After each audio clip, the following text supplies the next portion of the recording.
अ, मेरी आवाज़ आ पा रही है रमन भाई? पूछो भाई। क्लियर? ओके। यस। जय महेश, जय Shri Krishna.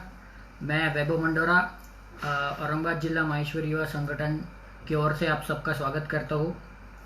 Quarantine online seminar का चौथा दिन है। आज हमारे बीच में श्रीकांत जी मनियार हमें insurance safety is priority not an option इस टॉपिक पर हमें गाइडलाइन देंगे। यह आज हमारा चौथा दिन है। पहले दिन हमने अशोक जी काले इनसे बाउंस बैक ऑफ इंडस्ट्रियल इस टॉपिक पर बातचीत की थी। ऐसे ही हमें आज श्रीकांत जी मनियार अंकल हमें गाइडलाइन देंगे। मैं श्रीकांत जी मनियार का एक ब्रीफ आपको इंट्रो देना चाहता हूँ। He is a bachelors of commerce, DMM, MBA and FIII. He joined Oriental Insurance Co. Limited as Development Officer in 1988. He is also only Development Officer qualified as Fellow of Insurance Institute of India. He is a member of CMD Club since foundation. Past President of Lions Club of Aurangabad Midtown. Past Secretary and past Vice President of Shri Maheshwari Mandal. He is a treasurer of Shri Maheshwari Seva Trust. Shrikant uncle is also one of person who loves, cares, supports, encourage Aurangabad Jilla Maheshwari Yuva Sangathan. He is also one person who always stood back with us in all condition with tan, man and dhan. I request Shri to join us for the webinar.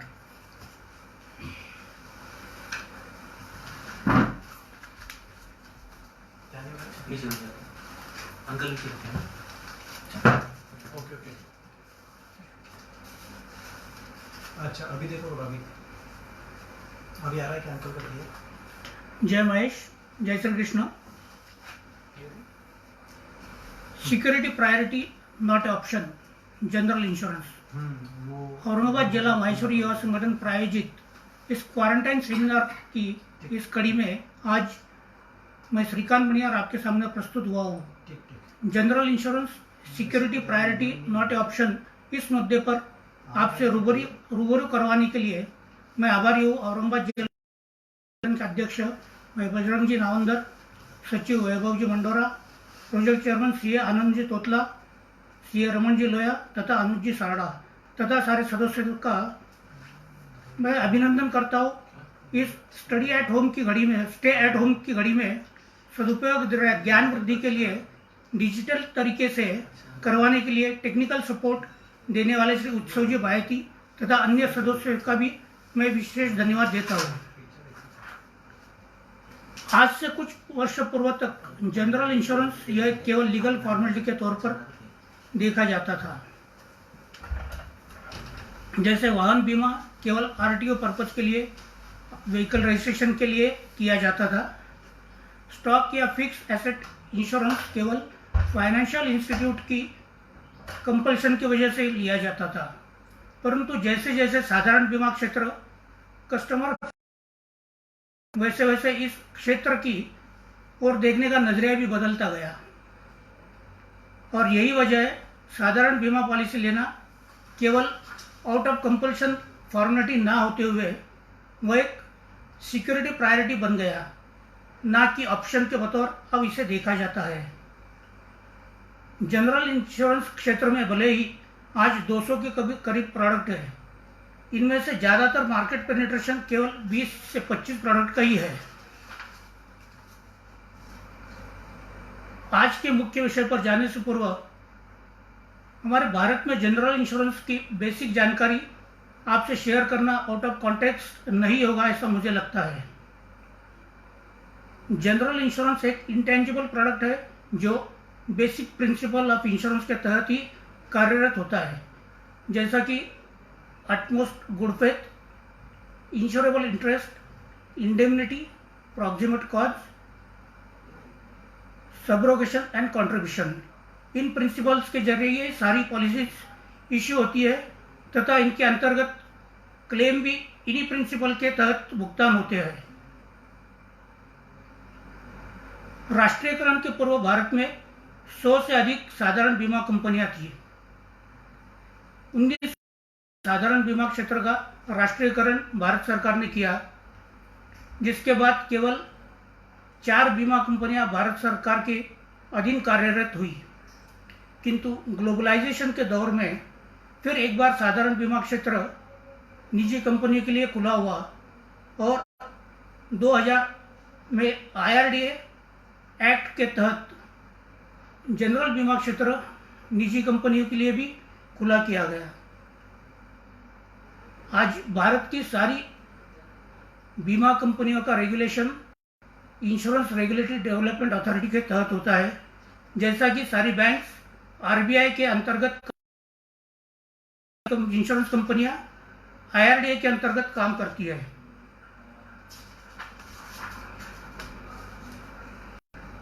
आज भारत में कुल 34 साधारण बीमा क्षेत्र कंपनियां हैं, जिनमें से कुछ स्टैंड अलोन हेल्थ इंश्योरेंस कंपनियां भी मौजूद है।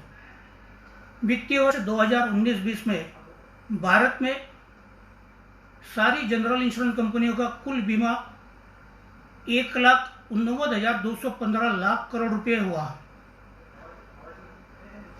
जो पिछले वर्ष 2018-19 के कंपैरिजन में 11.67% अधिक है। लोया आनंद जी तोतला ने बताया था कि जनरल इंश्योरेंस यह विषय बहुत विस्तृत है और उसके लिए हम लोग केवल 3 पॉपुलर प्रोडक्ट जो कॉमन इंटरेस्ट के है उसके ऊपर ही फोकस करें तो अच्छा होगा। इसलिए हमने आज केवल हेल्थ इंश्योरेंस, फायर इंश्योरेंस और मोटर इंश्योरेंस, इन तीनों प्रोडक्ट की कॉमन कवरेज के बारे में विषय सीमित रखेंगे। सबसे पहले हम बात करूंगा मैं हेल्थ इंश्योरेंस की। हेल्थ इंश्योरेंस यह कंसेप्ट 1986 में भारत में आया। सबसे पहला प्रोडक्ट मेडिक्लेम इंश्योरेंस, जो आज नाम से जाना जाता है। मेडिक्लेम का प्रीमियम तथा कवरेज पॉलिसी में शामिल पर मेंबर के प्रति होता है। जब यह प्रोडक्ट पहली बार लॉन्च हुआ, इसमें मैक्सिमम कवरेज 3 लाख रुपए था, जो आज कई कंपनियां 30 लाख रुपए तक कवरेज ऑफर करती है। तथा स्टैंड अलोन बीमा कंपनियों की शुरुआत होने के बाद कई सारे इनोवेटिव प्रोडक्ट मार्केट में अवेलेबल हुए, जिसमें फैमिली फ्लोटर एक ये प्रोडक्ट आज की डेट में सबसे ज़्यादा चल रहा है। मेडिक्लेम पॉलिसी में जैसा कवरेज पर मेंबर होता है और प्रीमियम भी पर मेंबर होता है, फैमिली फ्लोटर में coverage family as a whole होता है और वो फैमिली में फ्लोट करता है। जो आप सम इंश्योर्ड चूज करेंगे, it will B for entire family but not for the पर पर्सन।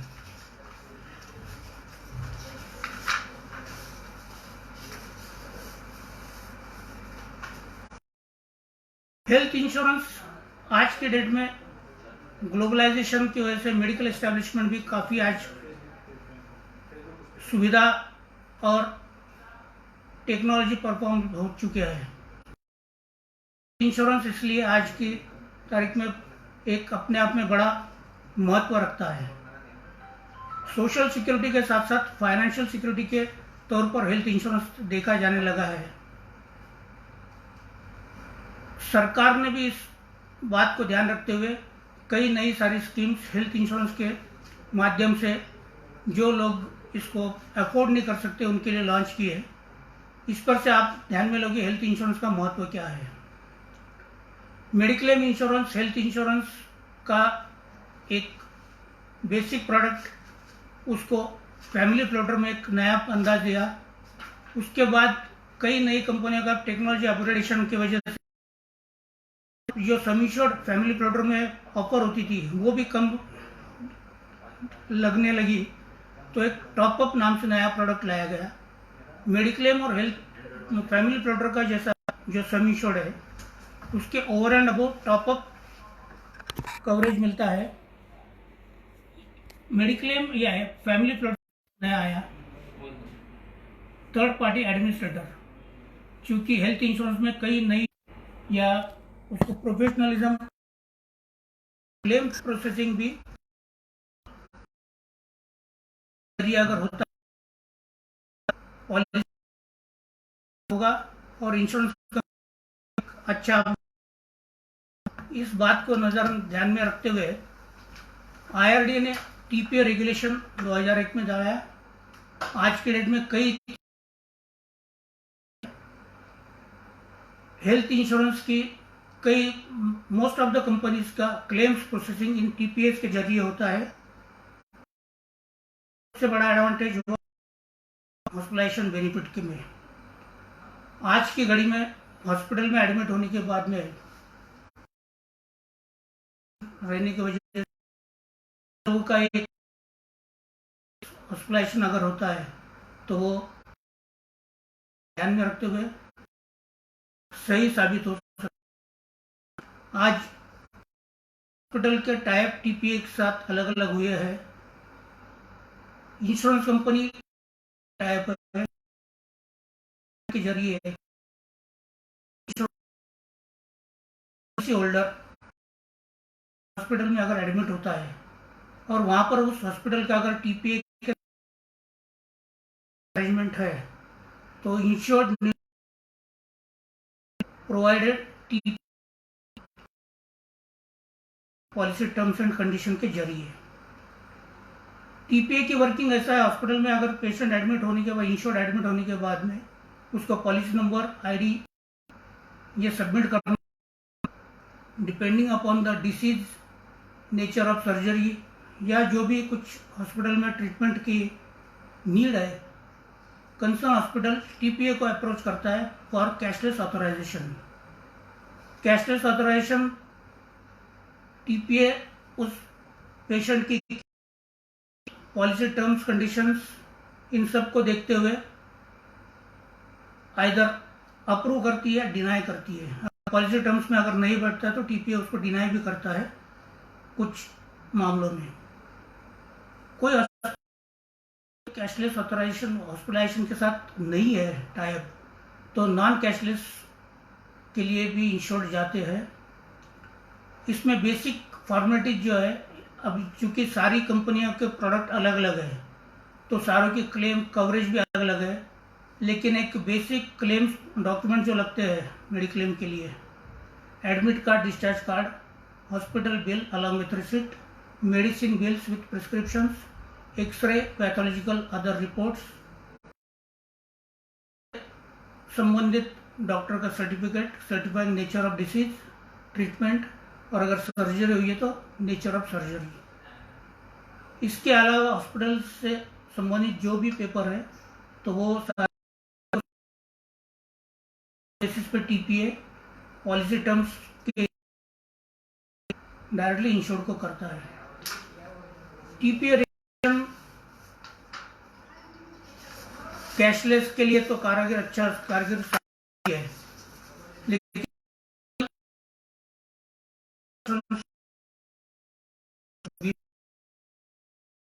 वहाँ थी, रेडीली अवेलेबल डाटा नहीं था, तो TPA के जरिए ये एक डाटा भी IRDA को अवेलेबल हो चुका है। तो इसमें कई सारी चीज़ें इससे निगड़ित, चार्जेस, स्टैंडर्डाइजेशन ऑफ चार्जेस, ऐसे कई मुद्दे विचाराधीन है और यह TPA इस पर भी काम कर रहा है। कई जगहों पर वहाँ पर नॉन कैशलेस क्लेम्स प्रोसेसिंग होता है। नॉन कैशलेस में भी कोई दिक्कत आने का कोई ये नहीं है, केवल इसमें कंडीशन दो ही है, hospitalisation intimation within 48 hours या बिफोर डिस्चार्ज देनी है, यह बात ध्यान रखना है, और paper submission within 30 days या कोई पॉलिसी में 15 डेज, 21 डेज, सारों पे अलग अलग कंडीशन है ये। तो with in stipulated time period claims related paper submit करना है। हेल्थ इंश्योरेंस आज के डेट में भारत के साधारण बीमा क्षेत्र के टोटल प्रीमियम के करीबन 18 से 20% इसका शेयर है। हेल्थ इंश्योरेंस दिन ब दिन बढ़ते भी जा रहा है क्योंकि कॉस्ट इसमें काफ़ी सारी इन्वॉल्व है। नए प्रोडक्ट आ रहे हैं, हॉस्पिटल के साथ जा रहे हैं, टीपीएच की संख्या भी बढ़ रही है और एक हेल्थ इंश्योरेंस जो एक कॉमन जनरल इंश्योरेंस में एक प्रोडक्ट माना जाता था वो स्पेशलाइज्ड प्रोडक्ट होते जा रहा है। इसके बाद हम टच करेंगे फायर इंश्योरेंस के ऊपर। Fire insurance decade old product है, इंश्योरेंस से हुई। मरीन इंश्योरेंस एक ऐसा इंश्योरेंस था लॉयड्स जिसका संचालन करती थी, जो शिप चलती थी उसके ऊपर संस्था है जो आज भी बहुत बड़े मायने करती है। एक नाम स्तर पर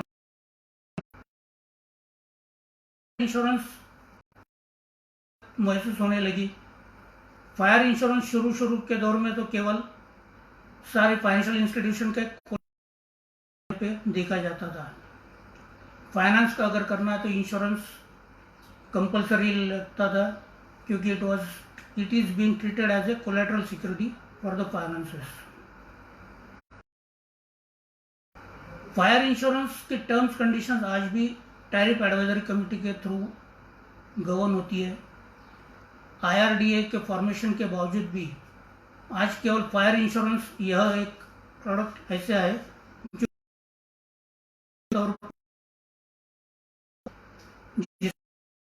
ने अभी तक कोई नया प्रोडक्ट या इसमें कोई कवरेज वाला या कोई एडिशनल ऐसा अलाउ किया। ग्लोबलाइजेशन, इंडस्ट्रियल रिवॉल्यूशन की वजह से रिस्क ज़्यादा इन्वॉल्व है। IRDA इस ओर ध्यान देते हुए अब तक इसमें कोई फेरफार अलाउ किया नहीं है। बेसिक कवरेज में फायर में रेटिंग TAC फाइनल करता है, नेट कैट रेट जिसके तहत सारी इंश्योरेंस कंपनियों को वो गवर्न करना पड़ता है। मिनिमम रेट उसके नीचे चार्ज कर नहीं सकती है। फायर इंश्योरेंस में एक अराइविंग एट सम इंश्योर्ड एक बात है क्योंकि देखा गया है क्लेम्स में क्योंकि क्लेम्स दिक्कतें आती।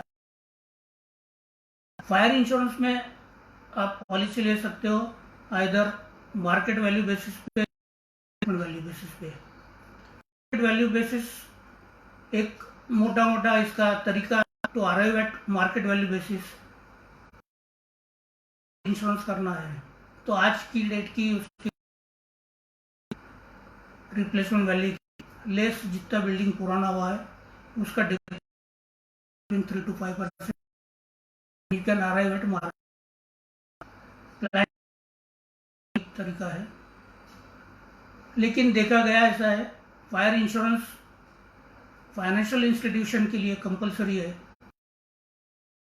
डायरेक्टली एडवांसेस दे देती है, फायर इंश्योरेंस ले लेती है। बैंक केवल अपना इंटरेस्ट देखती है, जो फाइनेंस की है केवल उतना ही इंश्योरेंस करते हैं। जब क्लेम तो अंडर इंश्योरेंस क्लॉज एप्लीकेबल होता है। अंडर इंश्योरेंस क्लॉज ऐसा है तो proportionate insurance company will pay the amount. कोई एसेट वैल्यू मान के चलिए 5 लाख रुपए है तो insurance claim will also be deducted to override appropriate sum insured है। फायर इंश्योरेंस में रीइंस्टेटमेंट वैल्यू बेसिस पे आप रीइंस्टेटमेंट वैल्यू बेसिस पे आज की जो रिप्लेसमेंट कॉस्ट है उस पर अगर एसेट इंश्योर करते हैं दिस इज बिल्डिंग एप्लीकेबल होता है। आज की रिप्लेसमेंट वैल्यू पे अब अगर आप इंश्योरेंस करते हो तो in case of claim insurance company कोई क्लेम में से डिप्रिसिएशन डिडक्ट करती नहीं है. Full amount as per the present replacement value payment provided you reinstate the property with new one. इसका एक बेनिफिट ऐसा है, अगर मेरे को प्रॉपर्टी रीइंस्टेट नहीं करना है तो भी इंश्योरेंस डिप्रिसिएटेड वैल्यू बेसिस पर इसमें पॉलिसी लेते समय ज़रूर थोड़ा प्रीमियम ज़्यादा जाएगा, क्योंकि कॉस्ट हम लोग वहाँ पर ज़्यादा ले रहे हैं.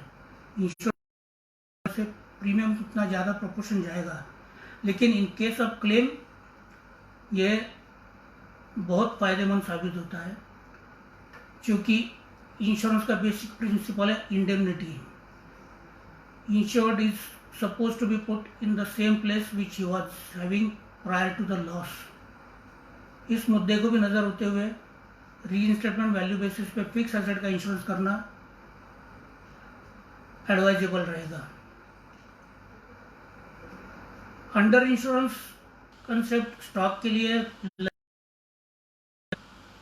अगर आपने स्टॉक इंश्योरेंस सही वैल्यू पे इंश्योरेंस किया है तो स्टॉक वैल्यू मेरे पास 10 लाख का स्टॉक है, मैं इंश्योरेंस कर रहा हूँ 5 लाख का, क्लेम आता है 2 लाख का, तो again under insurance will be applicable. तो in that sense under insurance applicable होगा.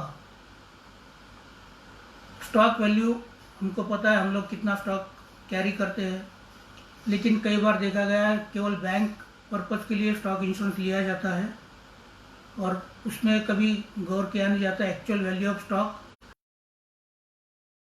तो इसमें भी क्लेम में दिक्कतें आने की गुंजाइश होती है. क्लेम प्रोसेस में फायर इंश्योरेंस में भी जो कॉमन प्रोसीजर बोल रहा हूँ मैं, intimation to the insurance company immediate, fire brigade report in case of fire loss, police पंचनामा इफ रिक्वायर्ड, तहसील या local authority report in case of flood earthquake losses, stock statement in case of stock loss, balance sheets, P&L account in case of fix assets, purchase proof अगर ज़्यादा पुराना purchase नहीं हो तो. Basically सारी requirement है to arrive at proper value. तो आप जब भी इंश्योरेंस करते हैं इसके ऊपर गौर करना आपको बहुत ज़रूरी है. इंश्योरेंस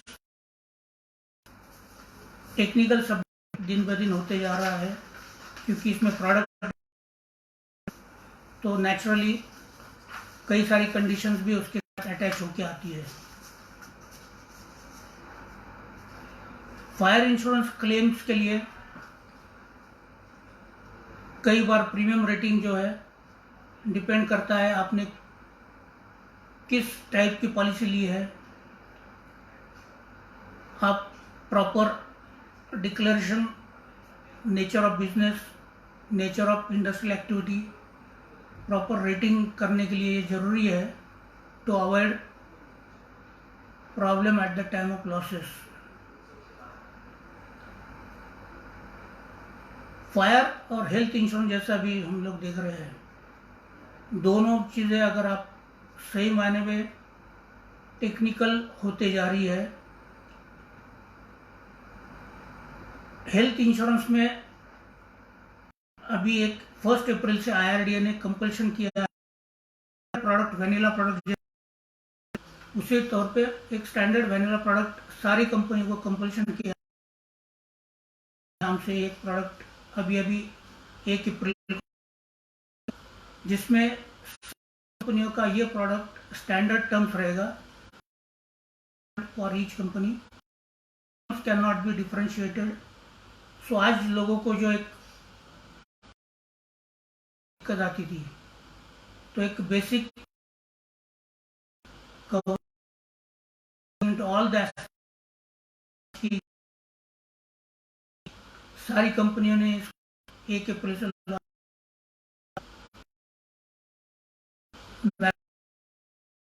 मिनिमम कवरेज 1 लाख है. मिसकंसेप्ट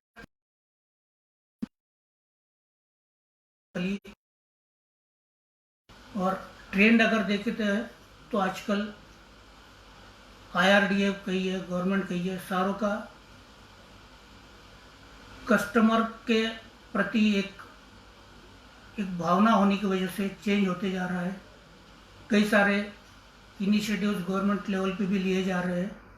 IRDA एक्ट अमेंड हुआ, उसके बाद में policy holders right regulation act पास हुआ, जिसमें अगर इंश्योरेंस कंपनी कोई स्पेसिफिक पीरियड तक क्लेम पेमेंट नहीं करती है तो पेनल इंटरेस्ट की प्रोविजन उसमें है। तो ऐसे कई स्टेप्स गवर्नमेंट और IRDA के थ्रू उठाई जा रही है। इंश्योरेंस ओम्बुड्समैन एक आया है, इसमें लीगल बैटल के पहले ये एक इंश्योरेंस ओम्बुड्समैन के पास इंडिविजुअल कस्टमर अप्रोच हो सकता है। इंश्योरेंस ओम्बुड्समैन के डिसीजन इंश्योरेंस कंपनी के लिए कंपलसरी है, but not for the customer. Decision से कस्टमर नाराज है तो, और लीगल एस्पेक्ट ऑल्सो। हम लोग बात करते हैं के लिए कंपल्शन है, इसके लिए पहले देखा जाता था। जैसे जैसे बढ़ती जा रही है, इसकी रिपेयरिंग कॉस्ट ध्यान में आती जा रही है, तो मोटर इंश्योरेंस भी एक अपने आप में एक महत्व रखने लगा है। टेक्नोलॉजी अपग्रेडेशन के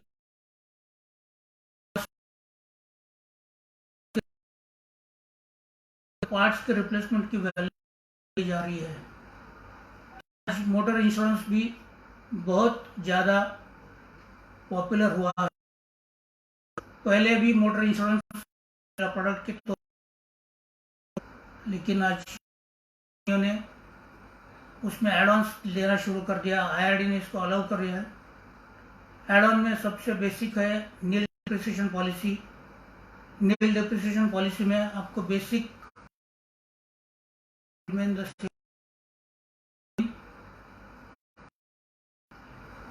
जो पार्ट्स रिप्लेस करते हैं, कोई डेप्रिसिएशन उसमें से डिडक्ट होता नहीं है, entire amount is being payable. उसके बाद में आया है invoice policy. Return to invoice policy में आपको 2 इयर्स किसी का है, किसी का विद इन 3 इयर्स अगर है, कोई टोटल लॉस या गाड़ी का थेफ्ट होता है तो insurance company invoice value as on date of loss pay करती है। कई कंपनियां उसके साथ RTO टैक्स भी परसेंटेज तक उसी में इंक्लूड करके देती है। कंज्यूमेबल्स का एक कवरेज सकते हैं जो स्टैंडर्ड मोटर पॉलिसी में कवर नहीं है। कंज्यूमेबल्स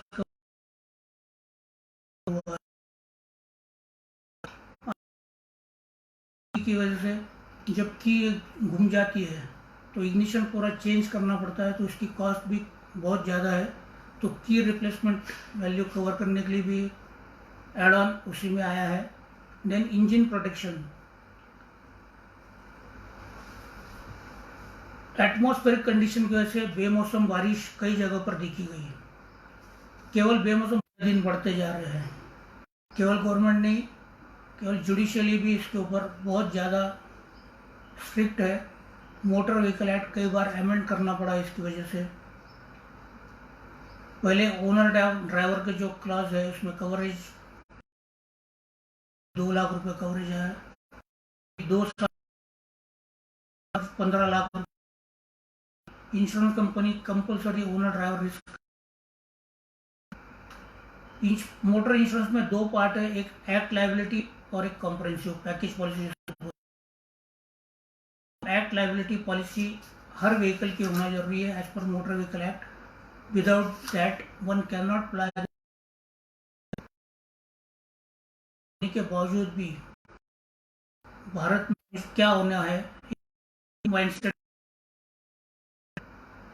लेकिन मेरी 2 व्हीलर अगर दूसरा कोई चला रहा है और थर्ड पार्टी लॉस आता है तो उसकी liability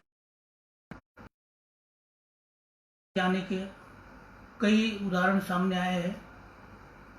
act liability insurance compulsory का होना जरूरी है। एक्ट लायबिलिटी में लीगल और financial losses unlimited liability insurance company bear करती है। के IRDA गवर्न करती है। 3 साल से IRDA ने एक नया फॉर्मूला अपनाया है।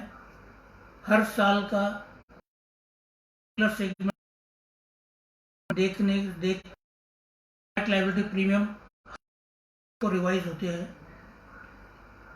कमर्शियल व्हीकल में देखा गया सबसे हाईएस्ट प्रीमियम कमर्शियल व्हीकल में सबसे ज़्यादा है। 2 व्हीलर में भी claim ratio third party claims का ज़्यादा होने की वजह से उसमें भी 3 साल। प्राइवेट कार में कुछ सेगमेंट में बढ़ोतरी है।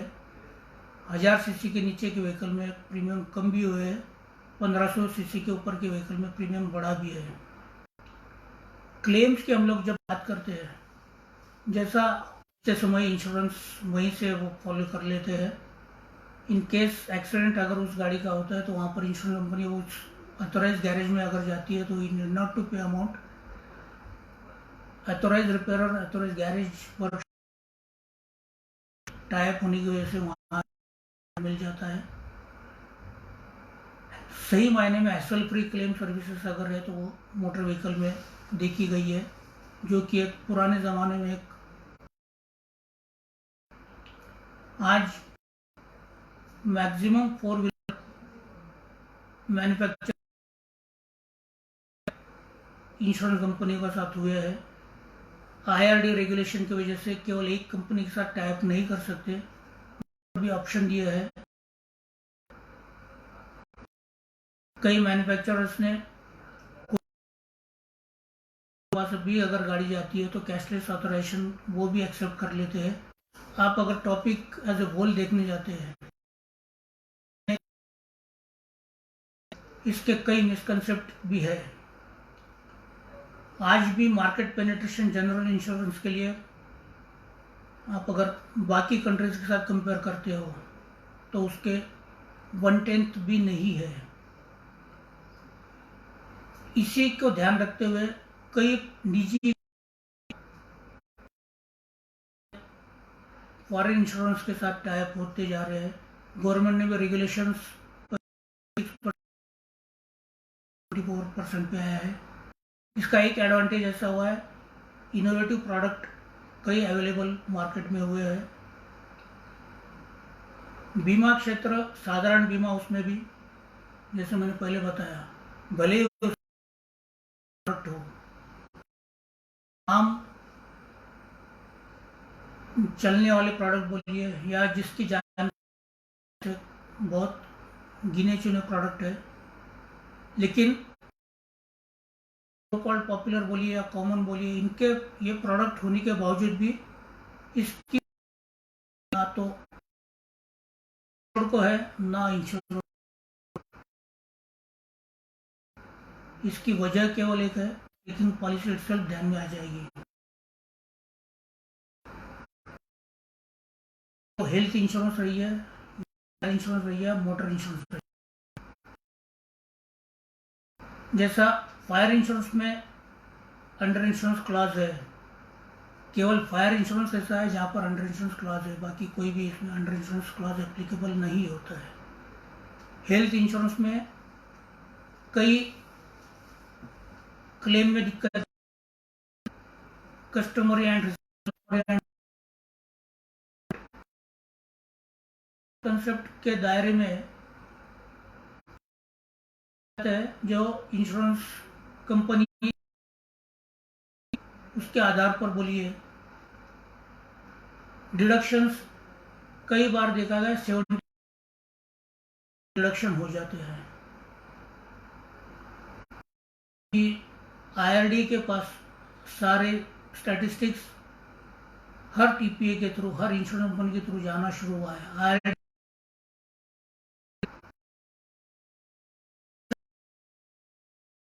पहले बीच में एक कंसेप्ट मैं मेरे विशेषकर युवा अनुरोध करूंगा, यह फील्ड एक लुक्रेटिव फील्ड है, आप जरूर इसमें आइए। विदाउट ये इंटरेस्ट शामिल हुई है। इंश्योरेंस पेनिट्रेशन ये बढ़ते जा रहा है, मार्केट वहाँ जगह पहुंच नहीं पा रही है, वहाँ लोगों की पेइंग कैपेसिटी। विशेषकर मैं मेरे युवा साथियों से अनुरोध करूंगा, जरूर करें। यह एक फील्ड ऐसा है जो लॉन्ग लास्टिंग फील्ड है। हर साल और कुछ हद तक एफर्टलेस ग्रोथ जिसे बोलूंगा मैं, वो लोग जब मार्केट की बात करते हैं, मंदी है, मार्केट ये नहीं है, फोकस करना। क्लेम्स प्रोसेस में कोई स्पेसिफिक करता हो तो नॉट इसेंशियल ये सारी कंपनी की सेम प्रोसेस रहेगी। प्रोसेस डिफर, कई कंपनियां उसमें लीनियंट होती है, कई कंपनियां क्लेम प्रोसेसिंग में स्ट्रिक्ट होती है। Aspect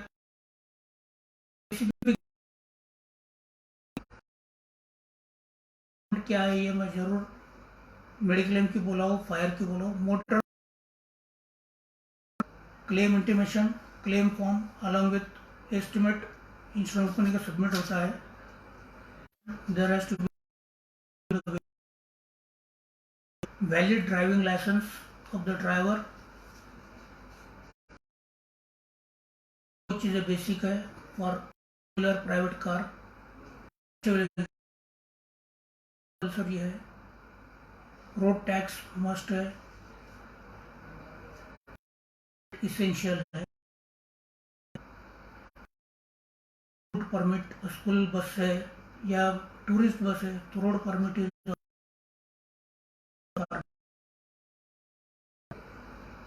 motor insurance, fire insurance, health,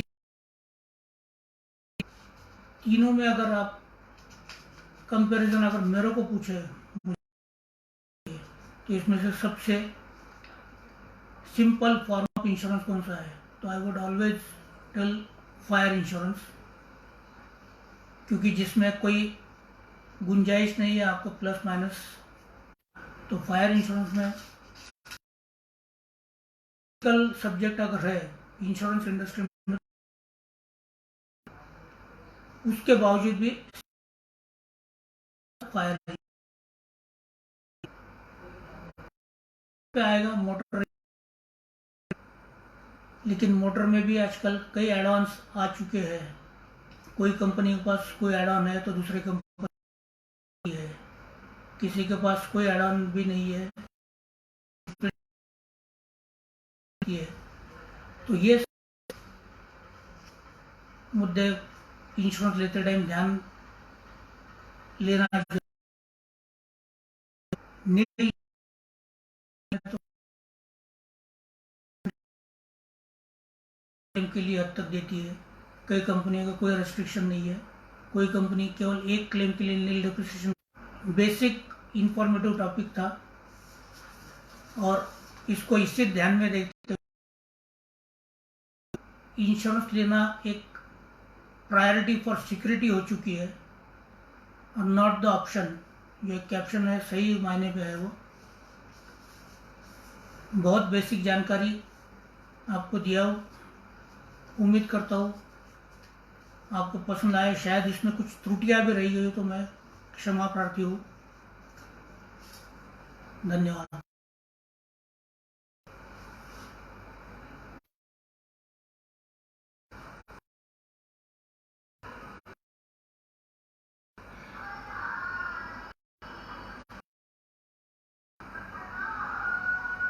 जय श्री कृष्ण।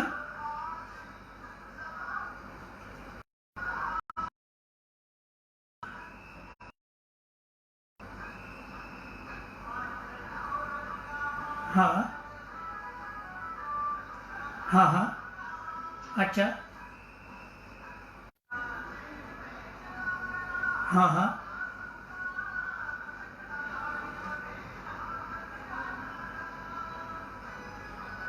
ओके, अच्छा अच्छा,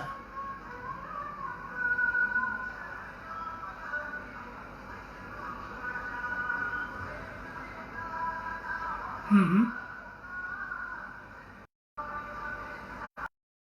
अच्छा अच्छा, ओके। जहाँ तक मेरी जानकारी है, मैं इस पर एक ही करना चाहूँगा, क्योंकि जो भी प्रोडक्ट अगर मार्केट से विड्रॉ करना है तो इंश्योरेंस कंपनी को कंपल्शन है within before 90 days the notice has to be given to the insured. Number 2, अगर टाइप में अगर है तो बैंक कोई दूसरे इंश्योरेंस कंपनी के साथ टाइप करती है तो जो दूसरी नई कंपनी होगी, दे आर ओम्बुड्समैन का प्लेटफॉर्म, आप जरूर वहां पर भी इस मुद्दे को उठा के ले सकते हैं फॉर ए प्रॉपर सोल्यूशन।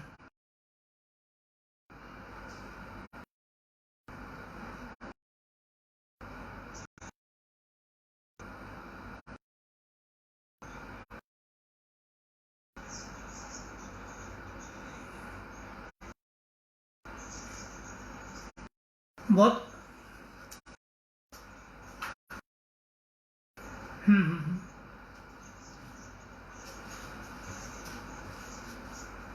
हम्म हम्म हम्म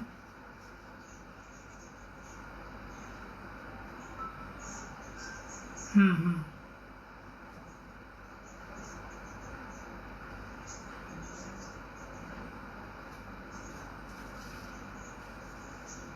बहुत अच्छा सवाल है आपका।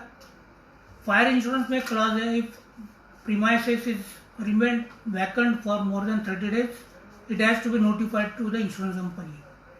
लेकिन कोविड एक पैंडेमिक सिचुएशन है और lockdown was being declared by government and it was out of the hands of any insured, so there should not be any problem as far as claims are concerned।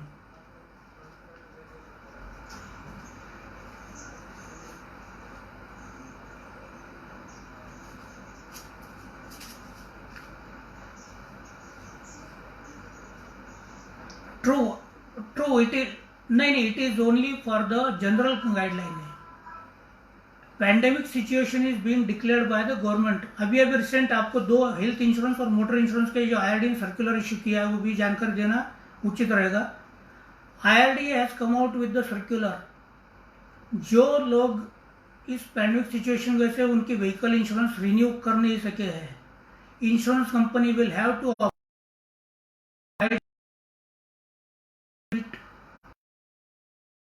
Lockdown premium होएगा बाद में, उसको 15 मई तक का period दिया है। Health insurance first time in India taking the premium, insurance companies are on risk, so same way for fire insurance also they apply to the insurance company about the premises vacant, the claim is very much payable। Thank you।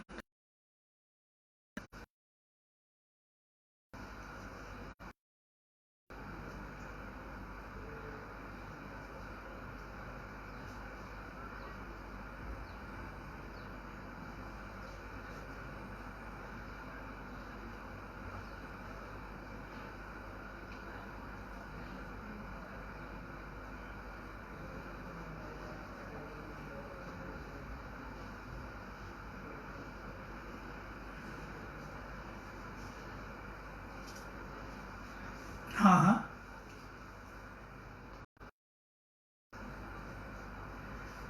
एक अच्छा ये भी सवाल है। अभी recently Madras high court ने एक decision दिया था जिसमें 15 लाख, तब ये इशू उठा था, तो supreme court has directed to compulsory insurance for 3 wheelers and 3 years for private car and 5 years for 2 wheelers। अब इसमें आईआरडीए ने कई प्रोडक्ट ऐसे ऑफर किए और ओनली ओन डैमेज पॉलिसी भी इशू कर सकते हैं।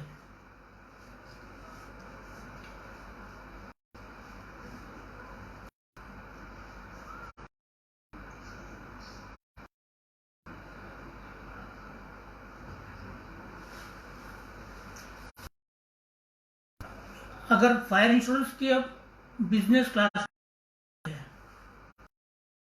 ओन्ड बाय कवर कर सकते हैं, का स्टॉक्स वैल्यू आप इंश्योरेंस, देन इलेक्ट्रिकल फिटिंग्स है, कंप्यूटर्स एक्सेसरीज है, इस पास कोई अगर है asset which you have to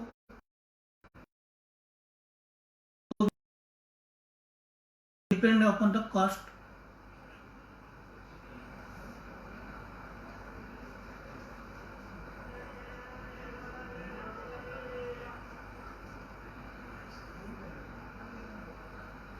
yes yes yes, वो इम्पोर्टेंट है. Correct correct. इसमें और है एक क्लॉज ऐसा है, प्रॉपर्टी आपने जो बुक्स में दिखाई है जिस हेड में, it will be considered for the insurance purpose also in case of claim. मान के चलिए इलेक्ट्रिकल इंस्टॉलेशन मैंने प्लांट एंड मशीनरी लेते टाइम इलेक्ट्रिकल इंस्टॉलेशन अलग से लिखा है, books of account as plant and, though it is not separately covered, it will be covered for losses. Specification of property clause, designation of property जिसको बोलते हैं हम लोग, तो it will be according to your books of account. भले आपने उसमें specify नहीं किया होगा इंश्योरेंस पॉलिसी में, तो भी इट इज कवर्ड.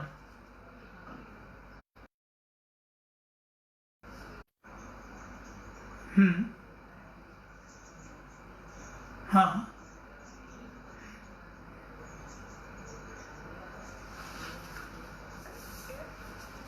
इंश्योरेंस मैंने एक बताया, proximate cause of loss plays a vital role in every claim.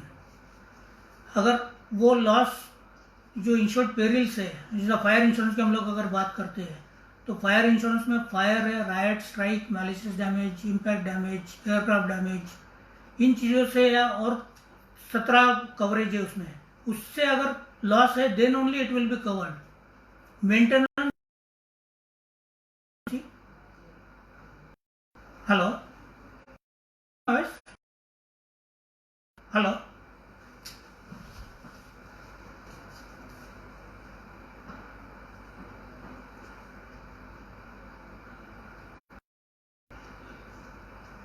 जय श्री कृष्ण, जय Shri Krishna.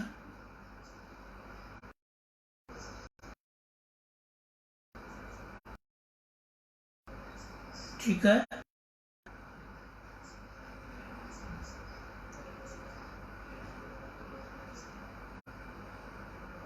For insurance coverage. हाँ हाँ,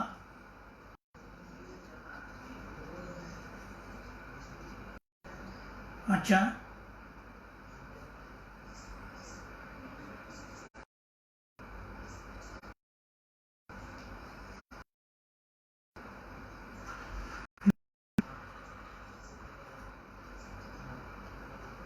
नहीं, this is commercial loss. Commercial loss, commercial losses के लिए केवल एक लॉस ऑफ प्रॉफिट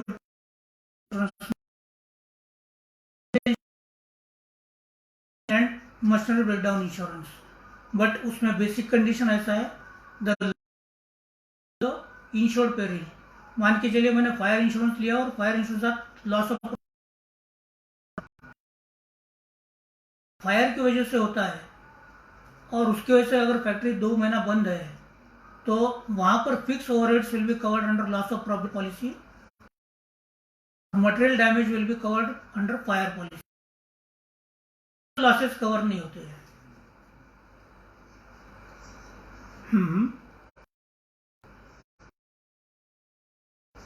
नहीं, मरीन पॉलिसी अगर ओपन पॉलिसी लिया आपने, मान के लिए आपका 2 महीने लॉकडाउन पीरियड है और 15 करोड़ के बजाय आपका अगर 12 करोड़ ही टर्नओवर होता है, तो आपको 3 करोड़ का रिफंड मिलेगा. डिक्लेरेशन आपका 12 करोड़ ही हुआ है, 3 करोड़.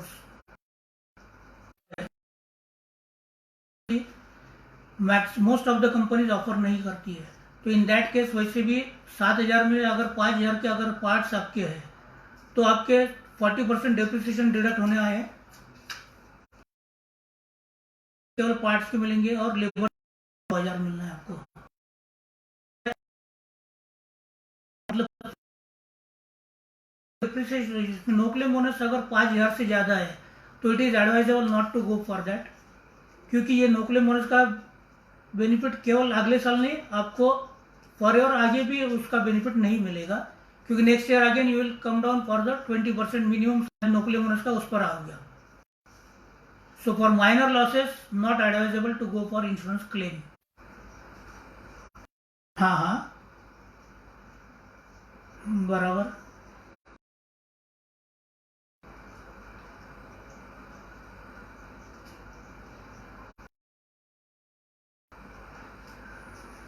हम्म हम्म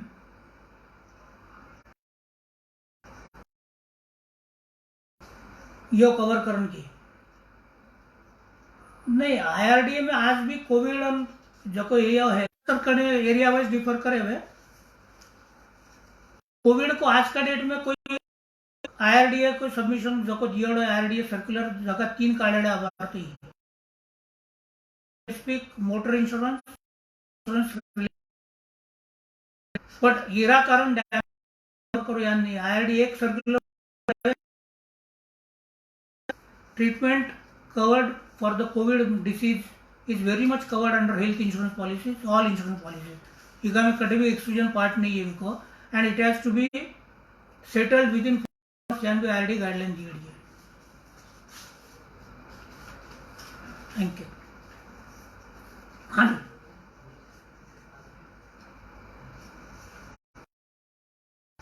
CA office umbrella insurance basically it's a package insurance policy covering different type of policies in the single package policy, fire, riot, like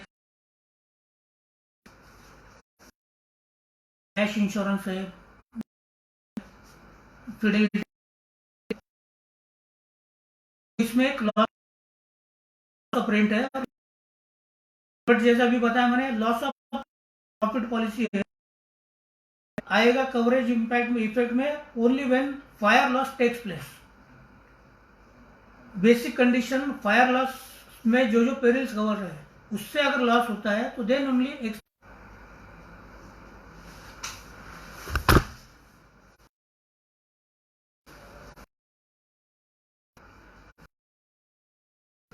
हाँ इनिशियली एक्चुअल में जहां क्लेम्स ऑलरेडी हो चुके हैं वहां पर एडवाइजेबल वही है, क्योंकि porting company will also not accept that proposal in normal course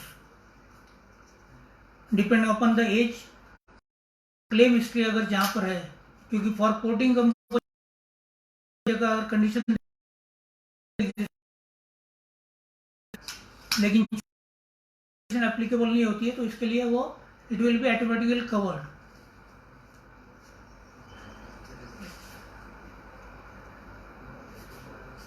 hello जय श्री कृष्ण। जय श्री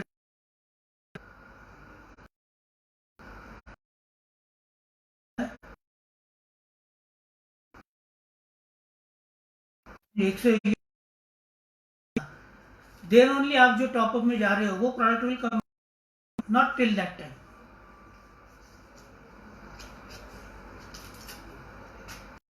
टॉपअप कोई भी किससे भी आप करा सकते हो, नॉट इसेंशियल साथ ही टॉपअप लेना है, not essential.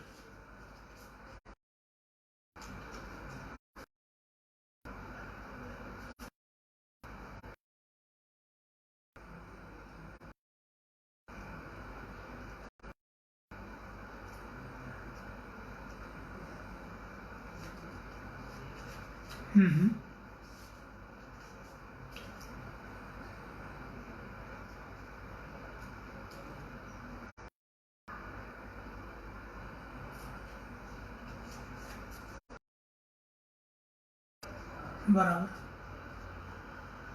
But due to COVID, not other expenses. It is a COVID specific disease policy, and this has been again introduced at the instance of IRDA. IRDA has asked all the insurance companies to come out with the product which will be covering a COVID disease. तो उसमें 3 या 4 company आई है उस product के साथ में, मुझे लगता है 50,000 और 2 लाख मैक्सिमम कवरेज दिया है उसमें।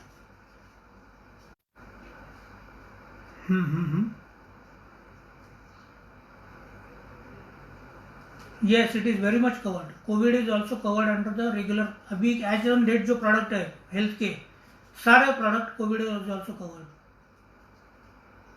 No, not required. Right.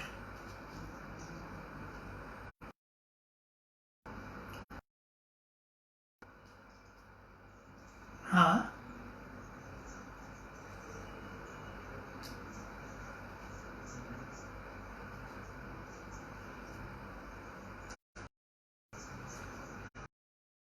Actual में ये जो क्लॉज है it is under personal accident policy.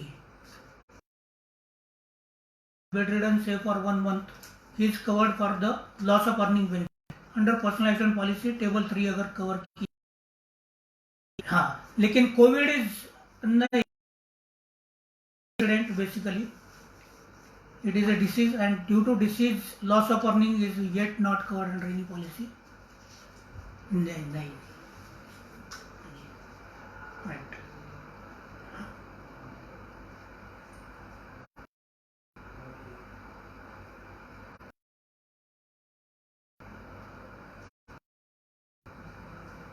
To be very frank, term insurance is related with मेरे को उसके बारे में बहुत जितना आपको भी है.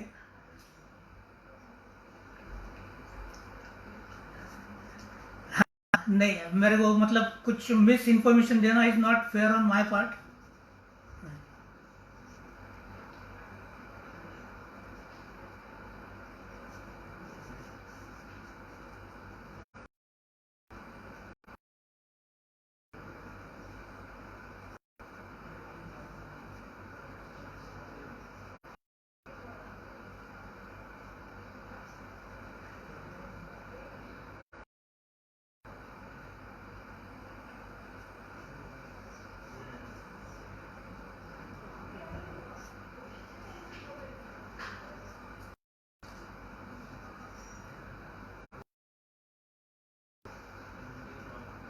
ठीक है.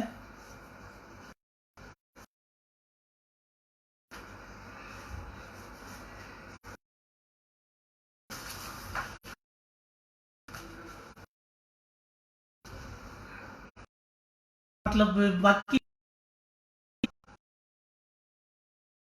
trust arrive at the sum assured. Be cautious for that.